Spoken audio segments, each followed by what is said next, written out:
Oi, gente querida. Hoje eu estou emocionado por diversas razões. A primeira delas que hoje eu estou trazendo aqui a última mensagem desta série chamada A Revelação do Mistério do Apocalipse. Estou muito feliz de ter feito essa série. O impacto que ela causou foi muito grande, foi uma grande bênção, mas não fique preocupado. Este é o tema do meu coração. Eu falo sobre muitas coisas, mas eu sempre vou falar sobre o Apocalipse. Tem muita coisa para pregar, vou falar sobre as 7 igrejas numa outra série, mas esta é a última série. Então, depois disso eu vou falar de outras séries, mas em breve voltarei a falar do tema, tá? O tema da mensagem de hoje, gente, é a esposa do Cordeiro e a Nova Jerusalém. Bom, logo que termina, o momento do trono branco, o juízo final, que Deus lança no lago de fogo os pecadores que não aceitaram Jesus, o livro de Apocalipse, no capítulo 21, ele começa apresentando os novos céus, a nova terra, mas ele começa apresentando primeiro a sua esposa, Veja o que diz o texto. Está lá em Apocalipse 21, 1 e 2. Vi novo céu e nova terra, pois o primeiro céu e a primeira terra passaram, e o mar já não existe. Vi também a cidade santa, a nova Jerusalém, que descia do céu, da parte de Deus, ataviada como noiva, adornada para o seu esposo. Bom, a primeira coisa que a gente ouve, deste texto que eu acabei de ler, é que houve uma destruição, tá? O antigo céu e a antiga terra já não existe mais. Mateus 24, 35 diz assim: passará o céu e a terra, porém as minhas palavras não passarão. 2 Pedro, capítulo 3, versos 10 e 11 diz assim: virá, entretanto, como ladrão o dia do Senhor, no qual os céus passarão com um estrepitoso estrondo, e os elementos se desfarão abrasados, também a terra e as obras que nela existem serão atingidas, visto que todas estas coisas hão de ser assim desfeitas. Deveis ser tais como os que vivem em santo procedimento e piedade. Então, a gente percebe, que entre o capítulo 20 e o capítulo 21, houve a destruição ou a renovação dos céus e da terra. Então, obviamente, a terra que nós vamos habitar não é a mesma terra que nós estamos habitando agora. E os céus, que fala do firmamento e tudo mais, também não serão os mesmos, tá? A segunda coisa que a gente vê nesse texto é a descrição da cidade. Aliás, a descrição da cidade, a cidade é chamada da noiva, mas não é só a noiva, a cidade e aqueles que moram nela, Porque quando João vê a cidade, a glória, o esplendor, a beleza, a refulgência, o brilho, é tão maravilhoso que ele compara a uma noiva, adornada, toda vestida para o dia do casamento. Então, vamos começar a ver aqui nesse texto, porque de Apocalipse 21, versículo 3, até capítulo 22, verso 5, é uma descrição desta cidade, tá? Quem são os ocupantes? Em primeiro lugar, a gente vai ver aqui da cidade de Nova Jerusalém. Bom, em primeiro lugar, o Pai. Apocalipse 4, versos 2 e 3 dizem assim: imediatamente eu me achei em espírito, aqui é João vendo o céu, e eis armado no céu um trono, e no trono alguém sentado, e este que se acha sentado é semelhante no aspecto à pedra de jaspe e de sardônio, e ao redor do trono há um arco-íris, semelhante no aspecto à esmeralda. Essa é a pessoa de Deus, o trono está ali, quem está sentado no trono é o próprio Deus. Então, meu querido, Deus estará governando a nova cidade também. Quem mais estará? O Filho. Apocalipse capítulo 5, versículo 6 diz assim: então vi no meio do trono e dos 4 seres viventes e entre os anciãos de pé, um cordeiro como tendo sido morto. Ele tinha 7 chifres, bem como 7 olhos, que são 7 Espíritos de Deus enviados por toda a terra. Queridos, na verdade, João ele está vendo onde está o trono de Deus e do Cordeiro.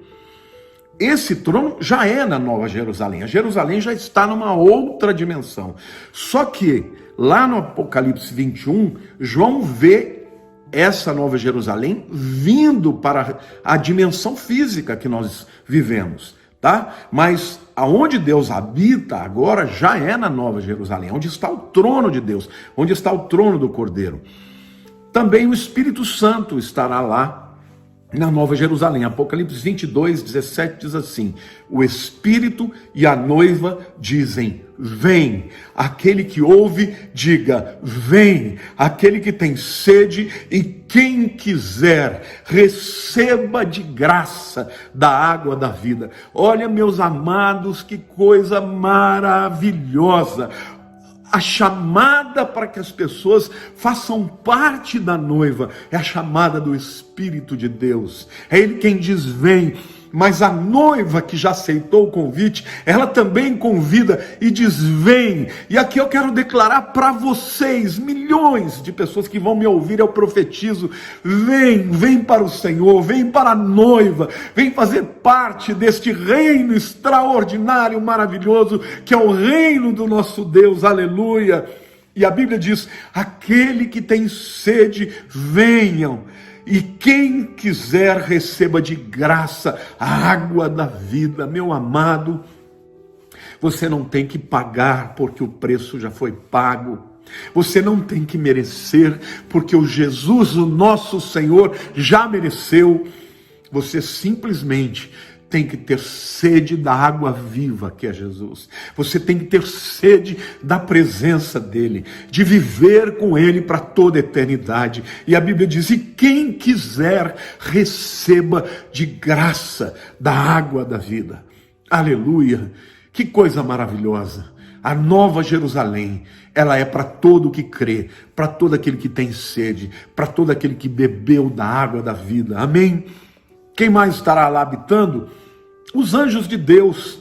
Hebreus capítulo 12, versículos 22 a 24, diz assim: mas tendes chegado ao monte Sião, e à cidade do Deus vivo, e a Jerusalém celestial, e a incontáveis hostes de anjos, e a universal assembleia, e igreja dos primogênitos arrolados nos céus, e a Deus, o juiz de todos, e aos espíritos dos justos aperfeiçoados, e a Jesus, o mediador da nova aliança, e ao sangue da aspersão, que fala coisas superiores ao que fala ao próprio Abel.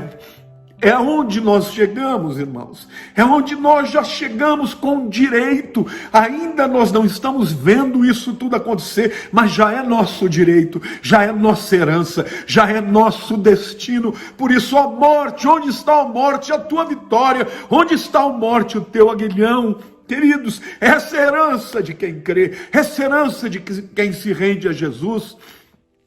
Chegar no Monte Sião, porque a cidade do Deus vivo, a Nova Jerusalém, ela vai descer dos céus e ela vai descer até onde está o Monte Sião. Aleluia! Então, literalmente, o céu estará na terra. Quem mais estarão lá? Todos os seres angelicais. Falamos das incontáveis hostes de anjos, mas estarão lá os serafins, os querubins, os seres viventes. Queridos, vai ser um lugar extraordinário. Eu me lembro que quando eu me converti tinha um cântico que era assim: o céu é um lugar maravilhoso, cheio de glória e gozo. Não é lindo isso? Lá hei de ver o meu Salvador. Aleluia! O céu é um lugar maravilhoso. Quem mais vai estar lá? A igreja de Cristo. todos nós, os que fomos santificados, os que fomos redimidos, aqueles cujos nomes foram escritos no livro da vida do Cordeiro, que foi morto desde a fundação do mundo, não é isso? Todos os redimidos de todas as épocas, desde Adão. Adão vai estar lá, Abel vai estar lá, todos os que creram na redenção que o Senhor faria um dia na vida deles, amém? Em segundo lugar, eu quero dizer quem estará fora da cidade.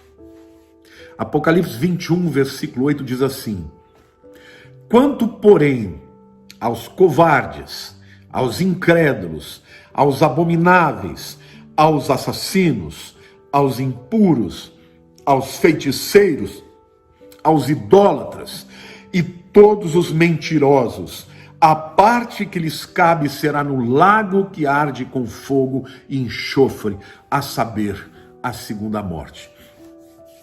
Vamos pensar um pouquinho nessa classe, viu, gente? Porque ninguém vai querer estar aqui incluído nisso, né? A gente tem uma gíria que diz, me inclui fora disso, né? Primeiro, os covardes. Que covarde é esse? Não é o covarde que não entra em briga, que não é brigão, não. Aquele que tem medo de assumir a sua fé. Os incrédulos, como a própria palavra diz, né? Aqueles que não aceitaram que Jesus é o caminho, a verdade e a vida. Os abomináveis, e aí existem muitas práticas abomináveis nas Escrituras. Eu quero citar algumas para vocês, lá no livro de Provérbios, capítulo 6, versos 16 a 19. 6 coisas o Senhor aborrece, e a 7ª a sua alma abomina. Isso aqui é um estilo, tá, da poesia hebraica, não quer dizer que só a última que ele abomina, não, são sinônimos. Aborrecer é algo que aborrece porque é abominável, porque ele rejeita, tá? Então ele diz, primeiro, olhos altivos. A Bíblia diz que Deus resiste ao soberbo, mas dá graça ao humilde. Língua mentirosa. Irmãos, o pai da mentira é o diabo. O nosso Deus é verdade. Mãos que derramam sangue inocente. Pessoas que matam. E aqui eu incluo o aborto. Saiba você, pessoas que defendem o aborto são responsáveis. Autoridades que aprovam o aborto são responsáveis, porque estão derramando sangue inocente. Pessoas que fazem guerra por conquista terrena, por território, não entrarão no reino dos céus, a menos que se arrependam, porque se houver arrependimento, Deus perdoa todos os pecados. Onde abundou o pecado, superabundou a graça. Mas permanecer nesses pecados é não entrar neste lugar maravilhoso que é o novo céu e nova terra, a nova Jerusalém. Quem mais? Coração que trama projetos iníquos. Sabe aquele tipo de pessoa maldosa que está sempre preparando uma cilada na vida das pessoas, seja por causa de motivos financeiros, seja por causa de motivos pessoais, seja por causa de motivos políticos, pessoas que tramam, né, projetos iníquos, maus contra os outros, não estarão lá. Pés que se apressam a correr para o mal. Aqui fala dos indivíduos, não aquele indivíduo que cai em pecado porque foi tentado ou porque cedeu à tentação de Satanás. Não, aquele que dentro do seu coração já é um coração maligno e já deseja a coisa errada, que corre na verdade, né, para o mal. Testemunha falsa. É aquela pessoa que por qualquer motivo, seja por dinheiro, seja por interesse, seja por ódio, né, mente, fala mal dos outros para destruir as reputações. Quem mais? Quem profere mentiras, né? Testemunha falsa que profere mentiras e o que semeia contenda entre irmãos. É aquele fofoqueiro, né? Aquele fofoqueiro que chega, ao invés de encobrir as transgressões do irmão, não, vai lá e revela para ver o circo pegar fogo, para ver, né, o pau comer, como a gente diz na gíria, vamos dizer assim. Então aqui tem uma lista de pessoas que a Bíblia diz que não entrará, tá? Covardes, incrédulos, abomináveis, depois ele fala de assassinos, Impuros são pessoas que vivem em pecado na área de imoralidade. Feiticeiros, e aqui dentro a palavra feiticeiros no grego é pharmakeia. Isso inclui droga, ou seja, porque naquela época os feiticeiros eles usavam de drogas para invocar demônios. Então, se você está achando que está tudo bem fumar um baseado, né, cheirar uma coca e achar que você vai entrar no céu desse jeito, meu querido, pense muito bem, porque é melhor você pedir a Jesus para te libertar e não andar nesse pecado, porque os feiticeiros, e esta palavra tem a ver com drogas, certamente não estarão no reino dos céus. Os idólatras, aqueles que fazem ídolos na sua vida, colocam em primeiro lugar qualquer pessoa, qualquer coisa na frente de Deus, e os mentirosos. Alguém vai me dizer, pastor, mas esses pecados aí eu já cometi alguns deles. É verdade. Todos nós podemos ter cometido, ou ainda podemos até cometer um ou outro desses pecados. Mas aqui fala de pessoas que andam nesse pecado. A Bíblia diz que se você diz que não comete pecado, você é mentiroso e a verdade não está em você. Mas se você andar em pecado, aí então você não está em Deus. Amém? Essa é a diferença. Em terceiro lugar, eu quero falar da localização da cidade. Alguns acreditam que a Nova Jerusalém, que desce dos céus, ela vai ficar, na verdade, como se fosse suspensa no ar. E a nova terra é que será um satélite dela. A nova terra, a terra de hoje, ela gira em torno do sol. A nova terra vai girar em torno da Nova Jerusalém. Essa é uma das teorias. Mas há uma outra teoria que diz que não, que a Nova Jerusalém chega e desce no Monte Sião, literalmente, e, portanto, a terra, a nova terra, será, na verdade, também o novo céu. Eu, pessoalmente, acredito mais nessa interpretação, tá bom? E qual vai ser o tamanho dessa cidade, gente? Apocalipse 21, 16 e 17 diz assim: a cidade é quadrangular, de comprimento e largura iguais, e mediu com a vara de 12.000 estádios. O seu comprimento, largura e altura são iguais. Mediu também a sua muralha, 144 côvados, medida de homem, isto é, de anjo. Alguns afirmam que a cidade é na forma de um cubo, mesma largura, mesmo comprimento e mesma altura. Outros afirmam que ela é uma grande pirâmide. A medida que João está dando aqui, né, em estádios, em côvados, bom, é o equivalente a 1.500 milhas ou 2.500 quilômetros de comprimento, largura e altura. Se a gente fosse colocar a Nova Jerusalém no Brasil, por exemplo, seria algo como daqui até João Pessoa. É grande, né, gente? Mas isso não significa que não vai haver mais mundo, que não vai haver outras cidades. Não quer dizer isso, tá? Mas os crentes morarão na Nova Jerusalém e poderão sair, porque as suas portas estarão abertas sempre para o mundo, para conquistar, para plantar, para construir, para fazer coisas, né? Aliás, nós vamos poder ir para o universo inteiro, gente, porque aí o centro do universo estará nesta nova terra. As muralhas são de aproximadamente 70 metros de altura, 144 côvados, né? E são feitas de jasper. Apocalipse 21, versos 17 e 18 diz o seguinte: mediu também a sua muralha 144 côvados, medida do homem. Um côvado é mais ou menos do cotovelo até a ponta do dedo.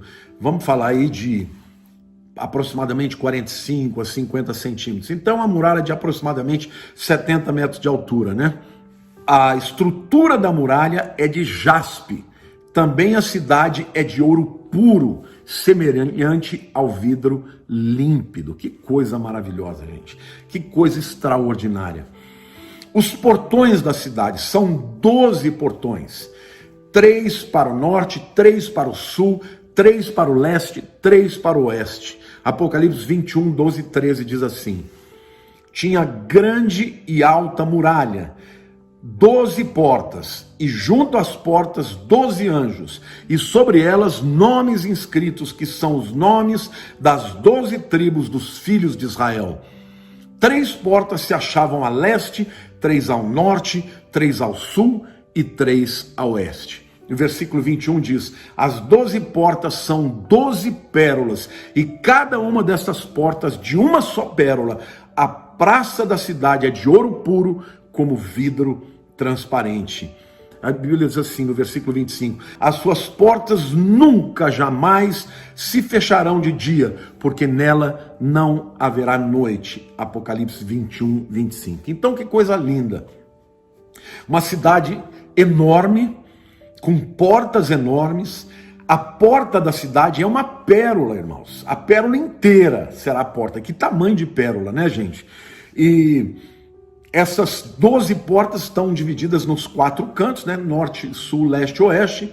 E a Bíblia diz que elas nunca ficarão fechadas, nem de dia, e não haverá noite, né? A Bíblia diz assim no versículo 25: as suas portas nunca jamais se fecharão de dia, porque nela não haverá noite. Ou seja, estarão sempre abertas. Isso significa que os moradores da Nova Jerusalém sairão e entrarão com toda a liberdade do mundo.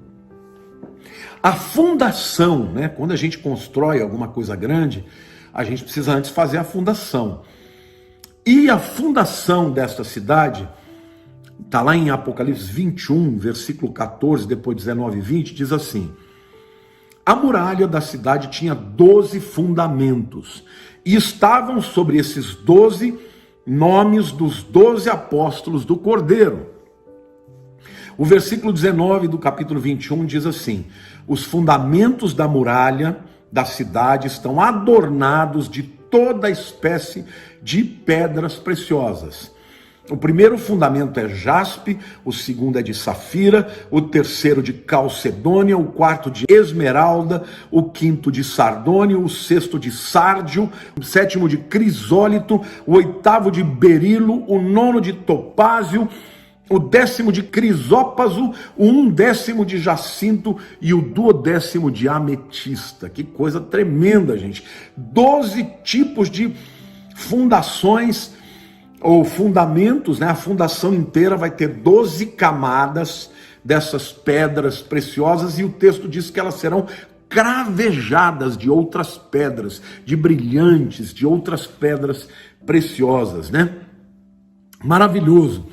As ruas da cidade, a Bíblia diz que a avenida central da Nova Jerusalém é de ouro puro e transparente, e os próprios edifícios são de ouro. Olha o que diz Apocalipse 21, 18 e 21.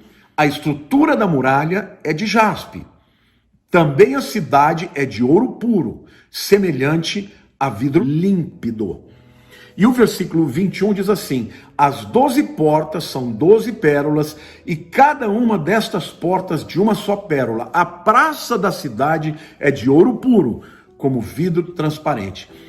Alguns acreditam que a cidade inteira é de ouro.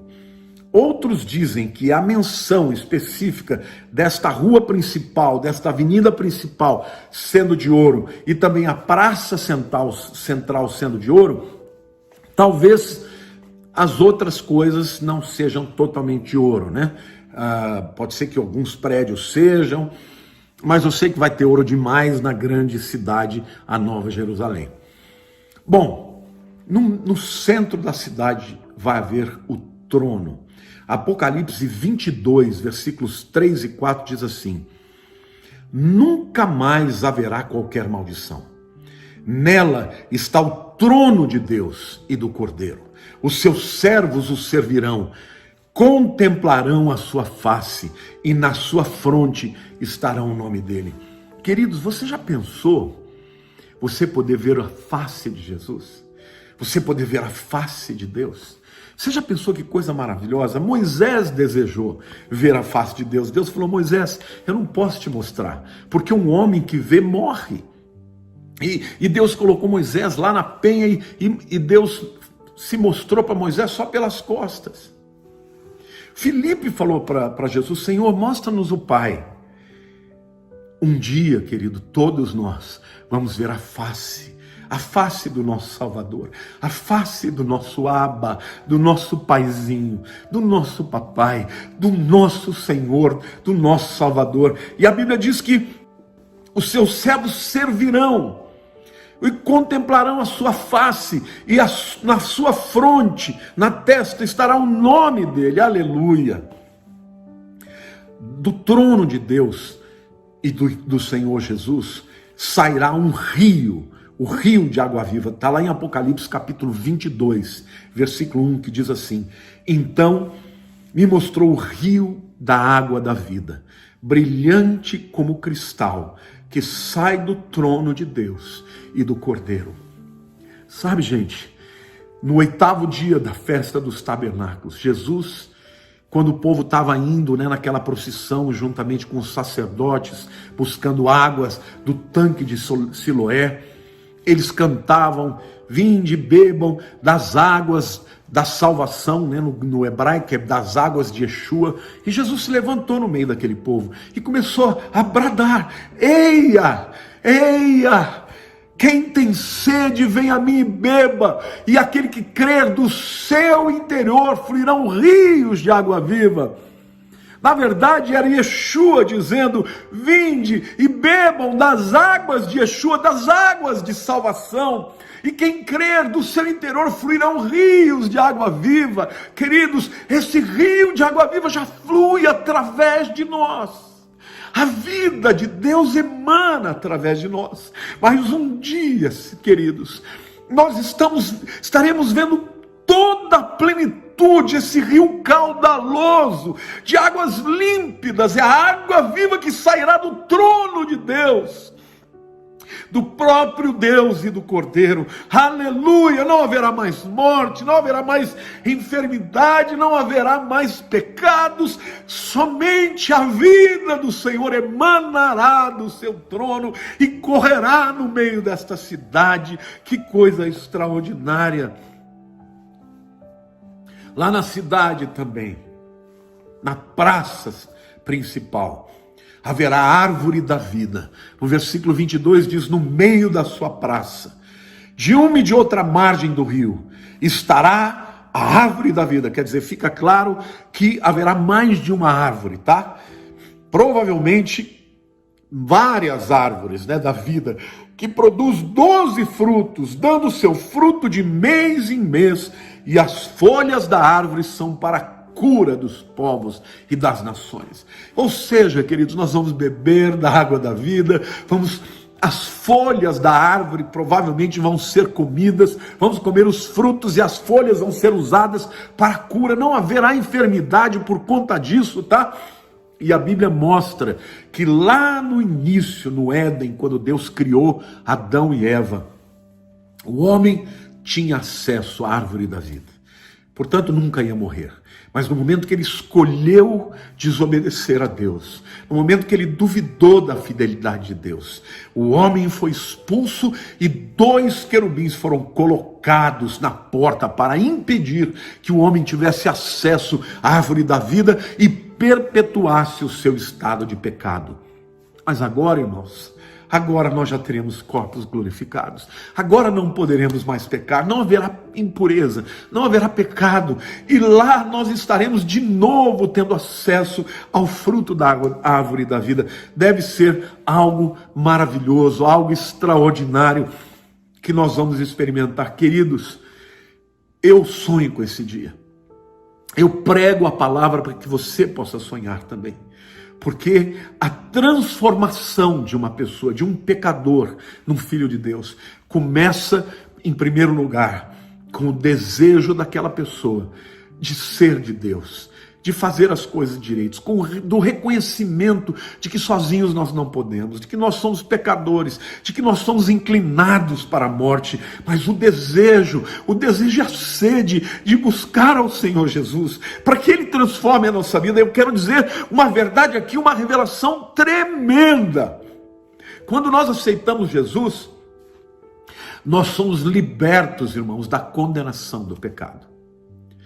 Mas quando o Espírito Santo começa a operar na nossa vida, nós somos libertos do poder do pecado. E aí a gente pode viver nessa vida cada vez mais fortes contra o pecado e fazendo a vontade de Deus. Às vezes vamos cair. O próprio apóstolo Paulo falou lá em Romanos capítulo 7, ó Senhor Deus, o bem que eu quero fazer eu não consigo, o mal que eu não quero esse que eu faço, miserável homem que eu sou. Ele diz, porque o bem que eu quero fazer, quando eu quero fazer o bem eu não consigo, quando eu não quero fazer o mal, esse eu faço. Miserável homem que sou, quem me livrará do corpo dessa morte? Ele diz, graças a Deus por Jesus Cristo. Então ele está reconhecendo que ele é um pecador, mas ele também reconhece que o Espírito Santo em nós intercede por nós, nos dá poder para vencer o pecado. Então, o primeiro estágio da redenção, irmãos, é o estágio em que nós somos redimidos da condenação do pecado. Se você já aceitou Jesus, você tem o teu nome escrito no livro da vida e você estará com o Senhor na Nova Jerusalém. Mas o segundo estágio da redenção é esse processo de santificação em que o Espírito Santo vai nos dando capacidade para vencer o pecado. Mas haverá um terceiro estágio, que é o estágio em que nós seremos livres da presença do pecado.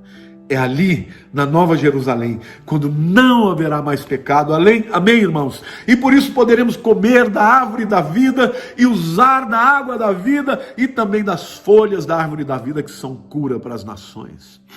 Ali na Nova Jerusalém também será o centro de toda a adoração. Apocalipse 21, versículo 22 diz assim, nela não vi santuário, porque o seu santuário é o Senhor, o Deus Todo-Poderoso e o Cordeiro. Hoje, irmãos, nós somos o templo do Espírito Santo, porque hoje o Espírito Santo habita em nós. Mas naquele tempo, vocês podem imaginar, milhões e milhões e milhões de salvos, de pessoas que vão olhar, nós vamos olhar um para os outros e vamos dizer, éramos pecadores, mas o Cordeiro nos perdoou.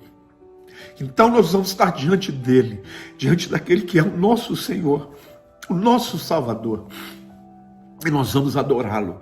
E a Bíblia diz que não vai precisar ter templo, porque em qualquer centímetro, em qualquer lugar, o espírito de adoração estará no cântico, estará no louvor, na gratidão, no serviço, na adoração, na exaltação ao Senhor. E o seu santuário é o Senhor Deus Todo-Poderoso e o Cordeiro, e o Espírito de Deus estará, a Trindade estará presente. Quais são as atividades deste lugar maravilhoso da Nova Jerusalém? Primeiro, será um lugar de aprendizado.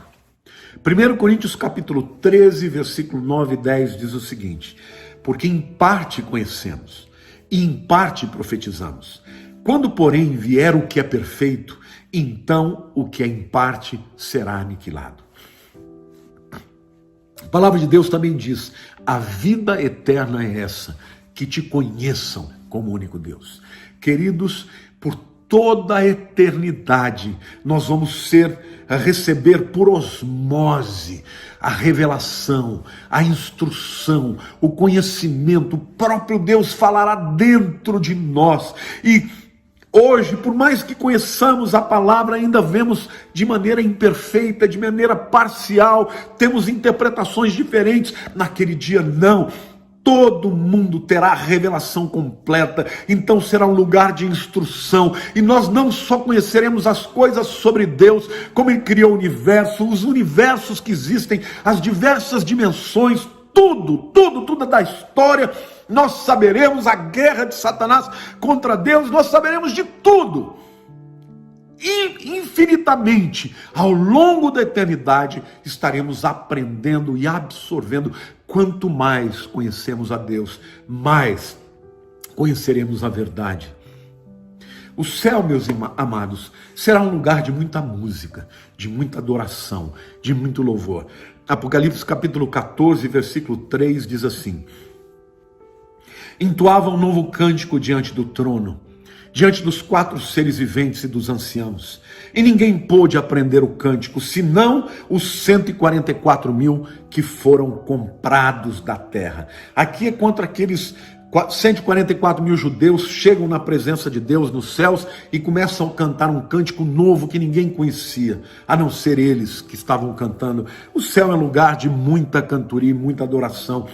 No capítulo 15, versos 2 e 3, a gente tem o cântico dos remidos. Vi como um mar de vidro, mesclado de fogo, e os vencedores da besta, da sua imagem e do número do seu nome, que se achavam em pé no mar de vidro, tendo harpas de Deus, e entoavam o cântico de Moisés, servo de Deus, e o cântico do Cordeiro, dizendo: grandes e admiráveis são as tuas obras, Senhor Deus Todo-Poderoso, justos e verdadeiros são os teus caminhos, ó Rei das nações. Vai ter coral de anjos, vai ter coral de remidos, vai ter um coral de anjos com remidos, vai ter tempo de adoração, vai ter tempo de exaltação, queridos. Eu não sei se você já teve uma experiência de, através da adoração verdadeira, não da cantoria, não da música, não daquela música que traz glória para os homens, mas daquela música que é do céu, aquela música que nos faz ter a vontade de nos quebrantarmos, nos humilharmos perante Deus. E quando você sente aquela presença, aquela glória invade a sua vida e você quer adorar o Senhor, quer levantar as suas mãos, você não encontra palavras e você então adora no Espírito. Isto é só fichinha, porque nesse tempo nós estaremos na presença de Deus e não haverá mais em nós um resquício de pecado. Então nós poderemos adorar o nosso Senhor de maneira extraordinária. Mas o céu também é um lugar de trabalho, é um lugar de serviço.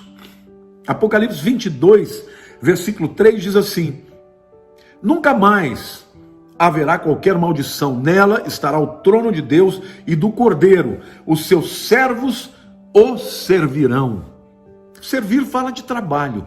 Então tem muita gente que pensa que quando veio a maldição para o Adão, a maldição era o trabalho. Não, a maldição era que o trabalho seria conquistado com muito suor. Naquele tempo, meu irmão, nós vamos trabalhar muito, nós vamos operar, vamos construir, vamos fazer coisas para a glória de Deus e não vai derramar um suor, porque o nosso corpo será glorificado. Aleluia, aleluia.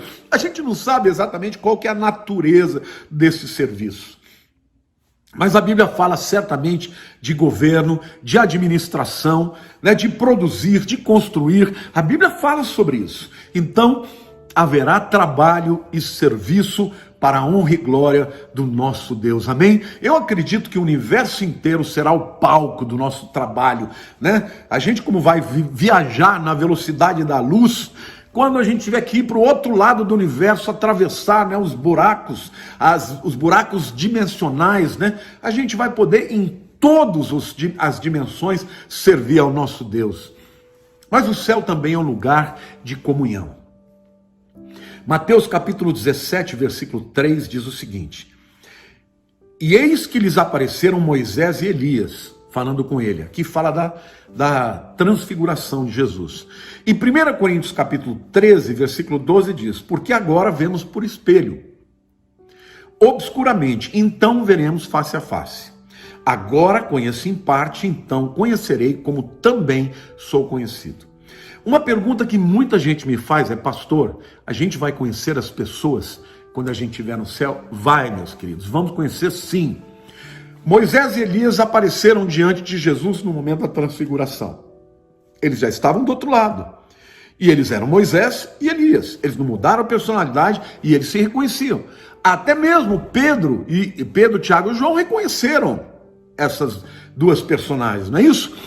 Outra coisa que a gente está vendo aqui em 1 Coríntios 13, 12, é que hoje nós vemos como por um espelho. Tá? Você vê um reflexo da verdade, de maneira obscura. O espelho daquela época não era tão claro como o de hoje, né? Mas um dia nós vamos ver face a face. Agora conheço em parte, então conhecerei também como sou conhecido. Naquele tempo você vai olhar para as pessoas que você conhecer e vai conhecer o interior delas, sem até mesmo que elas possam dizer qualquer coisa. Então nós vamos reconhecer, porque não vai ter nada obscuro. Ah, pastor, e aquelas pessoas que têm famílias que alguns membros dessa família não se converteram e não vão estar lá. Estes estarão absolutamente esquecidos. Como isso é possível? Não sei, mas isso é o que a Bíblia diz. Nós vamos reconhecer as pessoas que amamos, vamos reconhecer os heróis da fé, mas aqueles que são nossos caros e queridos e amados, mas que não estarão lá, por alguma razão, porque não quiseram, estes vão ser esquecidos, porque senão o céu não seria um lugar de alegria plena.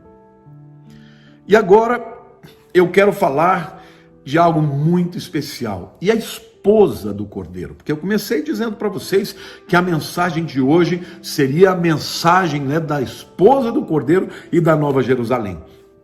Apocalipse capítulo 7, versos 9 e 10 diz o seguinte: depois dessas coisas vi, e eis grande multidão, que ninguém podia enumerar, de todas as nações, tribos, povos e línguas, em pé diante do trono e do Cordeiro, vestidos de vestiduras brancas, com palmas nas mãos, e clamavam em grande voz, dizendo: ao nosso Deus, que se assenta no trono, e ao Cordeiro pertence a salvação. Esta é a esposa do Cordeiro. São os redimidos. Essa multidão incontável de pessoas que entenderam que Jesus é o Salvador. E quando aceitam a Jesus como seu Senhor e Salvador, se tornam a noiva do Cordeiro. Queridos, lá naquela ceia, na última ceia, quando Jesus parte o pão, ele compartilha com o vinho com seus discípulos, e ele diz ali que ele estava indo para o Pai, mas que eles não deviam ficar com o coração turbado, porque ele ia preparar morada, e ele ia voltar para eles, e naquele dia ele partiu o pão, ele deu o vinho, ele disse: eu estou começando com vocês uma nova aliança. Esta palavra aliança, diateque, fala de casamento, e ele usa ali a figura do casamento judaico. Vocês querem ver alguns aspectos dessa figura do casamento? Primeiro, a primeira coisa que um pai fazia quando um pretendente vinha pedir a mão da sua filha, aquele pretendente ele tinha que trazer uma garrafa de vinho e tinha que trazer um contrato que estava escrito todas as bênçãos e promessas que ele ia dar para aquela noiva. O pai analisava e se ele topava, eles cumprimentavam e o casamento estava pronto ali. Era um noivado, mas que já tinha força de casamento. Não podia mais desistir. Nessa hora, o noivo voltava para a casa do pai e geralmente ele ficava uns 2 anos. Entendeu? E nesses 2 anos ele preparava a casa, tal, para um dia voltar, celebrar o casamento e levar a noiva para onde ele estava, onde eles iam morar. Bom, quando Jesus diz isso, o que ele está dizendo para os judeus? Olha, o vinho que vocês estão tomando aqui é o meu pai aceitando esta aliança de casamento. Eu sou o noivo e vocês são a noiva. Agora eu vou para a casa do meu pai e eu vou preparar as moradas. Porque quando eu voltar, eu vou levar vocês para mim. Então, meu querido, e quando ele voltava num dia que a noiva não esperava. Ela tinha que estar naquele tempo, sabe, se preparando, aprendendo a se tornar uma boa esposa, aprendia a cozinhar, costurar, fazer os trabalhos da casa. E o dia que o noivo chegava, de supetão, ela tinha que estar pronta, vivendo uma vida de santidade, se preparando para aquele dia. Jesus vem buscar a sua igreja. E ele vem num dia que ninguém sabe. Mas a igreja é a sua noiva. Nós um dia vamos ser a sua esposa, casada com ele, com essa relação de intimidade que só um homem e uma mulher podem ter. Então, gente, esta noiva ela é composta por redimidos, por pessoas compradas, por pessoas que ele deu a vida, que ele morreu e derramou sangue por mim, pelos meus pecados, pelos seus pecados. E essa multidão inumerável, que ninguém podia enumerar, de todas as nações, e tribos, e povos, e línguas, em pé diante do trono, e diante do Cordeiro, vestidos com vestes brancas. Todos nós seremos, ó Deus, perdoados definitivamente, com palmas nas mãos, e clamavam em alta voz, dizendo: ao nosso Deus, que se assenta no trono, e ao Cordeiro pertence a salvação. Eu quero terminar essa palavra, meu querido, dizendo para você: não fique fora dessa. Não importa o tamanho do seu pecado, onde abundou o pecado, superabundou a graça. Arrepende-te diante do Senhor. Receba Jesus como seu Senhor e Salvador. Ele será também o seu noivo. Receba Jesus como seu Senhor e Salvador. Confesse os seus pecados. Convida Jesus para entrar na sua vida. E Ele vai mudar completamente a sua história. E o teu destino será estar junto dEle por toda a eternidade. Onde não haverá mais choro, Ele vai enxugar toda lágrima. Onde não haverá mais enfermidade, onde não haverá mais pecado, onde não haverá mais tentação, onde não haverá mais Satanás nem demônios. A luz dessa cidade será o próprio Senhor Deus, que iluminará a cidade. Não terá mais nem noite nem dia, será eternamente. Aqui começam os tempos eternos. Alguém vai dizer: mas vai ser monótono? Não, querido, cada dia Deus revelará algo novo.